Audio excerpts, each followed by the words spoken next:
আসসালামু আলাইকুম। গল্পের আলাপন চ্যানেলে আপনাদের স্বাগতম। পড়ছি চন্দ্রবালা। লিখনীতে রোজ ও রুষা পর্ব ২। ভোরের আলো তখনও পুরোপুরি মাটিতে নামেনি। পূর্ব আকাশে লাজুক সূর্য ভোরের সোনালি আভা ছড়িয়ে দিচ্ছিল।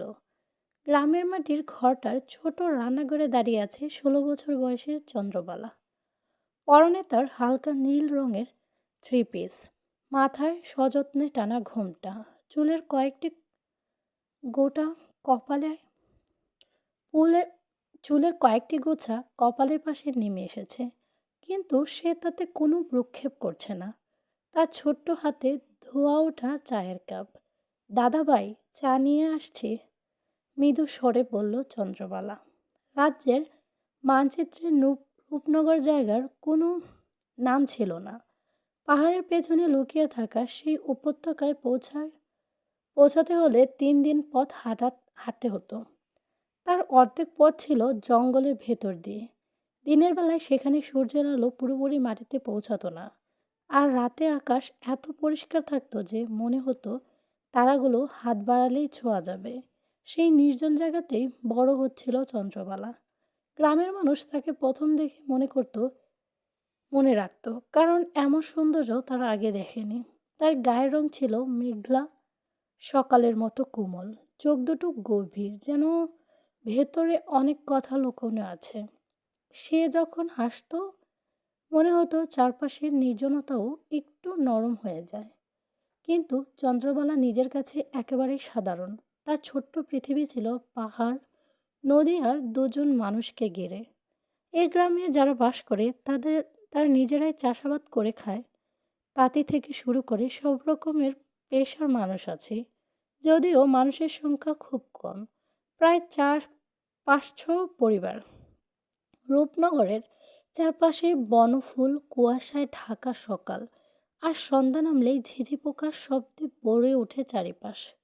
চন্দ্রবালা জানতো না সে কে এবং তার পরিচয় কী। সে শুধু জানতো এই পৃথিবীতে তার আপন বলতে দুজন আছে, আরমান শাহ আর তার দাদাভাই, আর দাদার একমাত্র ছেলে অরুণ শাহ। মামা যান। অরুণ শাহ আর চন্দ্রবালার বয়সের তফাৎ ছিল প্রায় ৬-৭ বছর।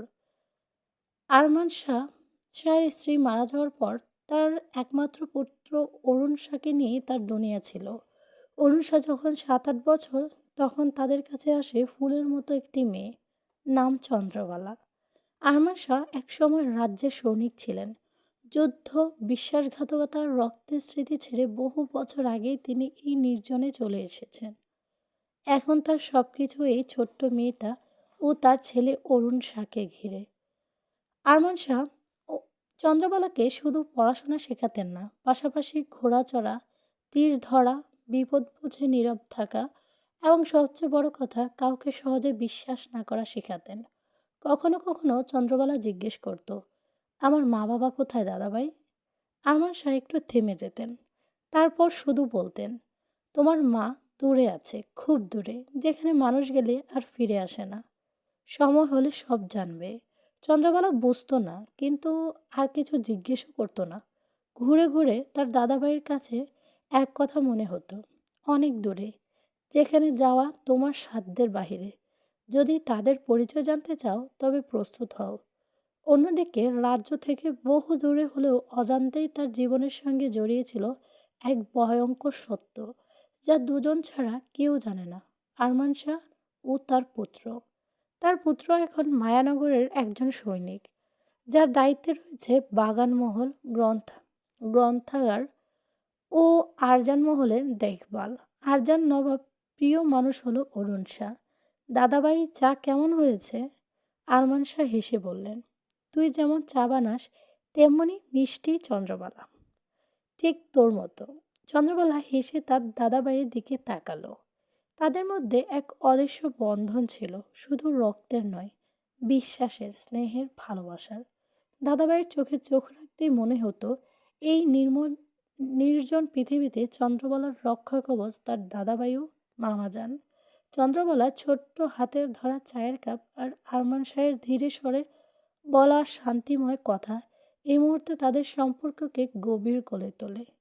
ভোরের কুয়াশা এখনো বনভূমির মাঝেই মিশে আছে, আরমান শাহ চন্দ্রবালাকে নিয়ে বের হয়েছে গ্রামের পেছনের জঙ্গলে, যেখান দিয়ে অরুণ শাহ আসবে আজ। চন্দ্রবালার অজান্তে আজ প্রায় 3 মাস পর বাবার মতো স্নেহ করা মানুষটিকে দেখবে সে। চন্দ্রবালা ধীরে ধীরে দাদাভাইয়ের পেছনে পা মিলিয়ে হাঁটছে। দাদা আরমান শাহের বয়স 56। তার মাথায় ছোট্ট পাঁচকুলি টুপি, চোখে সুরমা, যা তাকে শুধু আল্লাহ ভক্ত দেখায় না, বরং এক বিশেষ ধরনের ভাবমূর্তি যুক্ত করে। হাতে তিনি সর্বদা সেই মোটা বেতের লাঠি নিয়ে হাঁটেন, যেন তার প্রতিটি পদক্ষেপে শক্তি আর স্থিরতার ছাপ থাকে। লম্বা সাদা দাড়ি তার বয়সের চিহ্ন হলেও ব্যক্তিত্বে আরও বৈশিষ্ট্য করে তোলে।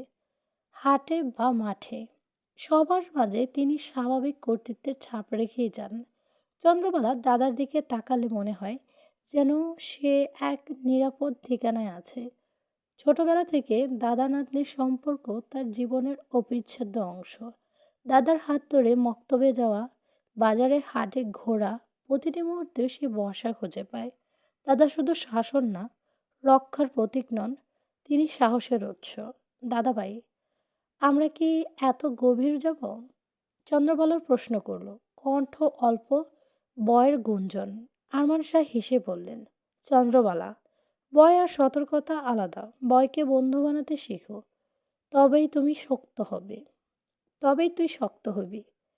চন্দ্রবালা তার দাদাভাইয়ের কথাগুলো ঠান্ডা মাথায় চালান করে। ছোট্ট হাত দিয়ে সে তার ঘোমটা সামলাতে সামলাতে এগোচ্ছে। হঠাৎ বনভূমির মাঝে ছোট্ট নদীর ধারে তারা দাঁড়ালো। আরমান শাহ এক বাঘ দেখা স্থান থেকে একটা গোপন পথের দিকে ইঙ্গিত করলেন। এই পথটা খুব কম মানুষই জানে, শুধু আমরা 3জন। আজ আমি তোমাকে শেখাবো কিভাবে নিঃশব্দে চলতে হয়, কিভাবে ঝোপঝাড়ের শব্দ শুনে বিপদ বুঝতে হয়। চন্দ্রবালা কণ্ঠহীনভাবে মাথা নিল। আরমান শাহ একে একে দেখালো কিভাবে পা ফেলতে হয়, কিভাবে বাতাসের দিক বুঝে এগোতে হবে। তার চোখে একরাশ ধৈর্য আর মায়া। চন্দ্রবালা চোখ বড় করল, এই সেই বিশ্বাস যে দাদাভাই সবসময় তার নিরাপত্তা দিবেন। নদীর পাড়ে এক এক বাঁক ঘুরতেই হঠাৎ একটি ছোট্ট সাপ তাদের পথের মাঝখানে ঢুকলো। চন্দ্রবালা চমকে উঠল।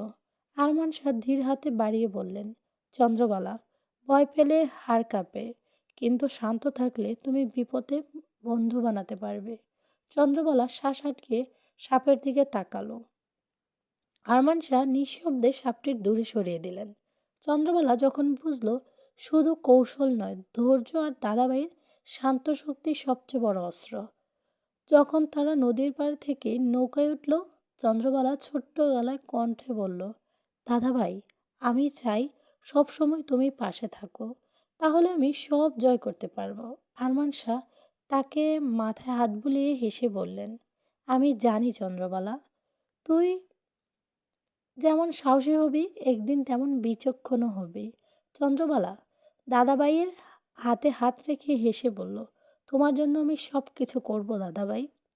নদীর উপর ভোরের আলো তখন রূপালি চাঁদ বিছিয়ে দিয়েছে। কুয়াশার ফাঁক দিয়ে সূর্যের আলো জ্বলে পড়ে চিকচিক করছে। সেই শান্ত সকালের বুক চিরে আচমকা ছলকে উঠল পানি। একটি ছায়ামূর্তি ঝাঁপিয়ে পড়ল মালবাহী ট্রলার থেকে পালতোলা নৌকার দিকে। চন্দ্রবালা এক মুহূর্ত সময় নষ্ট করল না। তার চোখে দৃষ্টি মুহূর্তেই কঠিন হয়ে উঠল।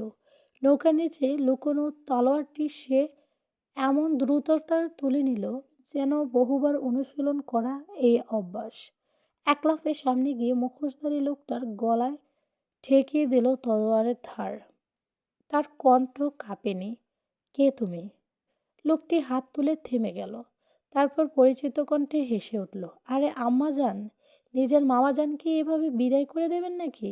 চন্দ্রবালা বুকের ভেতর জমে থাকা উত্তেজনা হঠাৎ নরম হয়ে গেল। সে কণ্ঠস্বর চিনে তলোয়ার সরিয়ে নিল। মুখোশ খুলতেই দেখা গেল অরুণ শাহের সেই চেনা মুখ, ক্লান্ত কিন্তু উজ্জ্বল। চন্দ্রবালা দ্রুত মাথা নত করে সালাম দিল, আসসালামু আলাইকুম মামাজান, কেমন আছো তুমি? অরুণ শাহ হেসে বলল, ওয়ালাইকুম আসসালাম আম্মাজান, আল্লাহ পাক ভালো রেখেছেন, কিন্তু তুমি আর একটু হলে আমার নামে ইন্নানিল্লা পড়ে ফেলতে। চন্দ্রবালা ঠোঁট ফুলিয়ে বলল, তুমি এভাবে ঝাঁপ দিলে আমি কি ভাববো, শত্রু না ডাকাত? দূরে দাঁড়িয়ে সব দেখছিল আরমান শাহ। তার চোখ গর্বের দীপ্তি। মৃদু হেসে বললেন, পুত্রবধূর ঘরে তোলার আগেই তাকে বিধবা বানিয়ে ফেলতে চেয়েছিলে নাকি চন্দ্রবালা?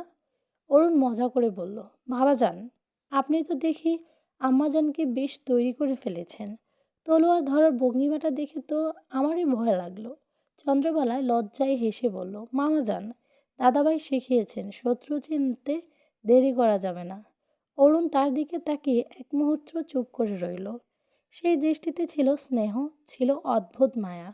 বয়সের ব্যবধান খুব বেশি নয়, তবুও সে জানে আম্মাজান বলে ডাকে, মায়ের জায়গায় সম্মান দিয়ে। তোমার তো আরও 1 মাস পর আসার কথা ছিল, চন্দ্রবালা জিজ্ঞেস করল।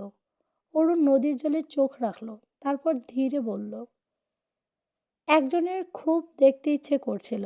ইয়ে মানে, আমার আম্মাজানকে খুব দেখতে ইচ্ছে করছিল তো, তাই সব কাজ ফেলে চলে এলাম আমার আম্মাজান চন্দ্রমাখা মুখখানা দেখার জন্য। এ কথায় চন্দ্রবালার বুকে ভেতর অদ্ভুত উষ্ণতা ছড়িয়ে পড়ল। মামাজানকে সে ভীষণ ভালোবাসে। আজ সে খুব খুশি মামাজানকে পেয়ে। বাবার আদর সে ভুলে যায় এই মানুষটিকে কাছে পেলে। সহিস সালামতে এসেছ সহি সালামতে এসেছ, আল্লাহর কাছে হাজারো শুক্রিয়া মামাজান। তুমি এবার অনেক দিন থাকবে মামাজান, এবার তোমায় যেতে দিব না আমি। অরুণ শাহ জবাবে হাসে, আম্মাজান, আমার আজই চলে যেতে হবে। শুধু আজ রাত্রি প্রহর সময় আছে আমার কাছে। আমায় যে খবর পাঠাতে হবে, একজন যে আপনার জন্য আকুল হয়ে বসে আছে খবর শোনার জন্য। প্রথম কথাগুলো জোরে বললেও শেষ কথাগুলো ছিল মনে মনে, বললেন অরুণ শাহ। আপনিরা কেমন আছো সবাই? অনেকদিন পর আপু গল্প আপলোড করেছে, তাই দিয়েছি। যাদের ভালো লাগবে অবশ্যই একটা লাইক করবে আর কমেন্ট করতে ভুলবে না।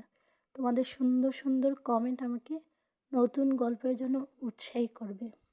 ওকে, টাটা, বাই বাই।